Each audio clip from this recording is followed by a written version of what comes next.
souhaiter pour notre pays qu'après les terribles moments qu'il a vécus, il retrouve la paix, la sérénité et la joie de vivre, qui est une vertu bien française et qui fait partie de notre art de vivre. Nous vivons aujourd'hui dans un monde dangereux.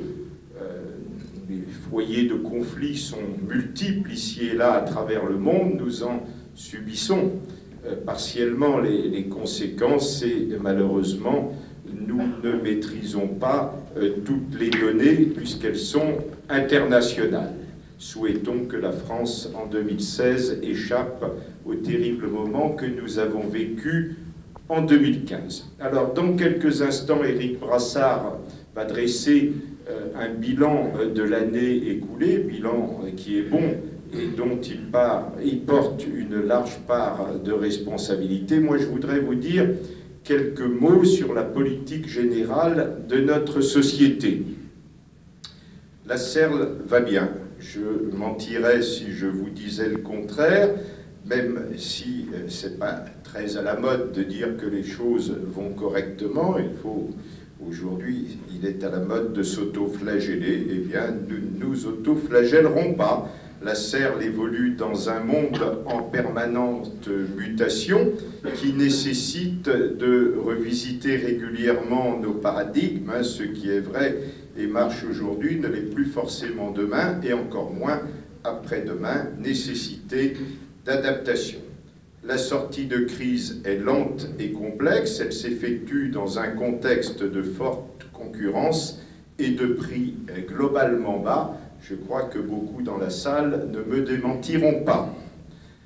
Les ressources en baisse des collectivités locales se traduisent par une contrainte de leur capacité à rémunérer de nouveaux projets, vigilance accrue dans les dépenses et donc ralentissement des processus opérationnels. L'environnement institutionnel local a connu une mutation profonde avec la création de la métropole au 1er janvier 2015 et la Serle, bien sûr, s'est adaptée, a revu ses statuts en conséquence, ainsi que les pourcentages d'actions respectifs de la métropole et du conseil départemental. C'est la troisième grande date pour la Serle, créée en 1957, ville de Lyon et Villeurbanne, en 69, et le Conseil général du Rhône, bien sûr. En 69, c'est la communauté urbaine qui se substitue aux villes de Lyon et Villeurbanne, et puis en 2015, c'est la métropole qui se substitue à la communauté urbaine. Le pôle métropolitain passe quant à lui de 4 à 6 collectivités avec l'arrivée de la CCEL et de la communauté de communes de Villefranche. C'est aussi une évolution à laquelle nous sommes très sensibles à la Serle. Les révolutions techniques rapides, les matériaux, la révolution numérique, les enjeux environnementaux de plus en plus prégnants sont pour nous l'occasion de repenser notre métier, de renforcer nos pratiques et de compléter nos acquis. Pour certains, le changement est une contrainte, il est quelquefois vécu dans la douleur. Pour nous, on a toujours choisi d'être optimiste, et à chaque fois qu'on nous met une contrainte supplémentaire, eh bien on se dit que derrière une contrainte, il y a certainement des opportunités et que c'est pour nous une occasion de nous renouveler, de nous perfectionner et d'aller vers l'avant. C'est ce que nous avons fait il y a quelques années lorsque les nouvelles directives européennes nous ont soumis au champ de la concurrence. Bien d'autres se lamentaient. Finalement, ça a été pour nous plutôt une bonne chose. Par des réponses nouvelles, nous pouvons mieux accompagner les attentes et les besoins des élus, notamment dans des secteurs délicats où l'initiative publique demeure déterminante. C'est cela l'économie mixte. La Serle est insérée dans le monde économique réel. À ce titre, elle doit faire preuve d'efficience pour pouvoir rassurer ses partenaires et accompagner leur développement. Au regard de cette réalité, la Serle parvient à afficher un bilan annuel encourageant sur la base d'un budget que nous avions bâti prudemment pour 2015. Elle démontre une relative solidité chiffre d'affaires 11,5 millions d'euros, chiffre d'investissement opérationnel 134 millions d'euros, commercialisation de nos produits 126 000 m² de surface de plancher. Dernière donnée qui est importante pour moi et qui confirme ce que je disais il y a quelques instants concernant la mise en concurrence. En 2015, le groupe Serle a remporté près de la moitié des appels d'offres auxquels il a participé. C'est dû aussi peut-être au fait que le comité d'engagement où nous siégeons ensemble est très sélectif sur nos réponses. Éric Brassard, bien sûr, va compléter ces chiffres, je ne fais qu'aborder. Le volume d'activité de la Serle est soutenu. Le groupe Serle a accompagné en 2015, pour le compte de ses donneurs d'ordre publics ou privés, plus d'une centaine de projets vivants. Je rajouterai que ces résultats sont en cohérence avec ceux des années antérieures. Tout cela est rendu possible par notre façon de faire, c'est-à-dire une gouvernance efficace et rigoureuse voulue par les membres du conseil d'administration, et nous comptons bien maintenir cette façon d'agir. Ces résultats sont également le fruit d'un travail d'équipe tout autant que d'un travail individuel de nos 77 collaborateurs, et je tiens à les remercier et à les féliciter parce qu'ici, notre vraie richesse, au-delà du bilan en chiffres, notre vraie richesse, c'est les compétences associées de nos 77 collaborateurs. Ces résultats, enfin, sont permis par la force tout autant que par la souplesse qu'apporte l'économie mixte. Je souhaite en dire un mot. Les EPL sont un formidable moteur de la croissance territoriale. Elles sont au service du public dans le respect de l'efficience économique. Compte tenu du caractère non délocalisable de leur action, elles interviennent au sein du bassin de vie où elles ont leur siège et leurs activités. Cela constitue indéniablement un atout dans la création de richesses d'un territoire et la formation de l'équilibre social. Mais tout cela n'est rien sans une réelle volonté d'ouvrir le champ des possibles. Je voudrais citer cette petite phrase de Saint-Exupéry que j'aime beaucoup et qui résume bien, je crois, notre démarche. Dans la vie, il n'y a pas de solution, il y a des forces en marche, il faut les créer, les solutions suivent, c'est ce que nous essayons de faire. Sur ces bases, en saisissant toutes les évolutions comme des opportunités, nous nous attachons sans cesse à anticiper et accompagner les mutations, en imaginant des montages innovants, en offrant nos services et notre expertise sur de nouveaux segments d'activité, Codex à notre cœur de métier, en imaginant des partenariats nouveaux, en renforçant notre ingénierie humaine, en ouvrant notre horizon géographique. Le groupe Serle, c'est une façon d'ouvrir largement la société à de nouvelles pratiques de nos métiers, de répondre aux besoins de nos partenaires en attente de solutions innovantes. Alors Serle Énergie compte déjà 7 références. Son parc photovoltaïque a produit 345 125 kWh l'année dernière. Serle IMO 2, vous savez que Serle IMO 2, pourquoi ce 2, c'est que le 1 est devenu la SEMPAT de la métropole. Serle IMO 2 poursuit le développement de son activité au travers du portage immobilier d'opérations complexes, complémentaires, au cœur de métier d'aménageur. Serle Service est au cœur des équipements portés par la Serle sous la forme de Facility Management.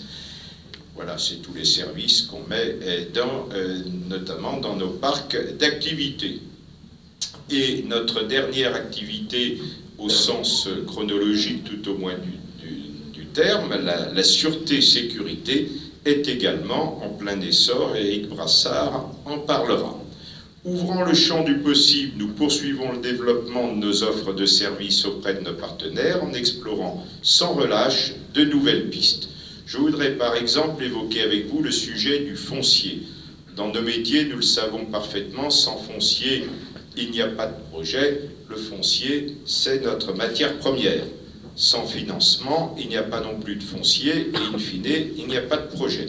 Il s'agit là d'une réflexion que nous avons engagée il y a plus d'1 an maintenant, en relation avec de nombreuses collectivités, dont la métropole et plusieurs communautés de communes de notre grande région économique.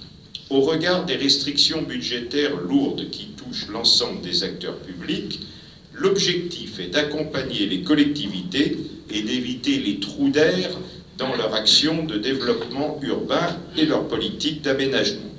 Dans un partenariat entre acteurs publics et privés, nous proposons d'étudier des actions opérationnelles de portage foncier propres à assurer l'émergence de projets urbains en devenir en jouant des effets de levier et de portage des risques. Nous développons aussi largement les synergies, les complémentarités avec les acteurs et les outils locaux. Parmi tant d'autres, je citerai volontiers cette relation forte qui unit la CERL à la Caisse des dépôts et plus particulièrement, plus largement, je veux dire, au monde des EPL. La Caisse est un partenaire de chaque instant pour accompagner le développement de notre société à travers ses projets, ceux de ses filiales. Axel One, par exemple, en est un exemple tout à fait fécond, puisque c'est, je crois, un bel exemple de partenariat entre acteurs publics et privés locaux au service de l'emploi et du développement du territoire. Notre partenariat avec la Caisse est historique, puisque c'est bien à l'initiative de la Caisse des dépôts qu'ont été créés toutes ces SEM d'aménagement immédiatement après la Deuxième Guerre mondiale, quand il s'agissait de rebâtir la France après les destructions qu'elle avait subies. La voie partenariale est probablement la seule qui vaille aujourd'hui. Nous souhaitons sans conteste la poursuivre et l'amplifier sur nombre de dossiers et de thématiques que nous abordons tous ici à des niveaux ou sous des angles différents.